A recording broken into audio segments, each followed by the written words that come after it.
Vivo is attending the BOA Forum for Asia, and it showed off its new mixed reality headset, talked about 6G and confirmed that the Vivo X200 Ultra will launch in April, though we're still waiting on the exact date. This launch should also introduce the Vivo X200s. The Vivo X200 Ultra was already honored with the title of Official Smartphone of BOA Forum for Asia.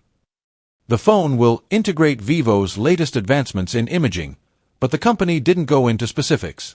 Yesterday, Vivo's product manager shared a photo of the camera hardware with 3 modules in total, including a periscope, 85mm. Inside will be a 200MP sensor, a custom version of Samsung's ISOCELL HP9. The main camera will switch to a 35mm lens. Most smartphones use wider lenses for their mains, in the low 20s, and there will be a 14mm ultra-wide.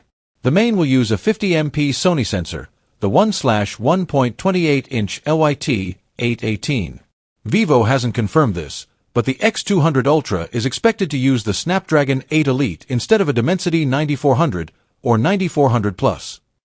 We also heard a rumor that Vivo is collaborating with Fujifilm in addition to Zeiss to develop the camera on the Ultra.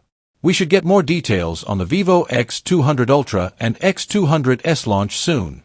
Unfortunately, both devices are likely to be exclusive to China.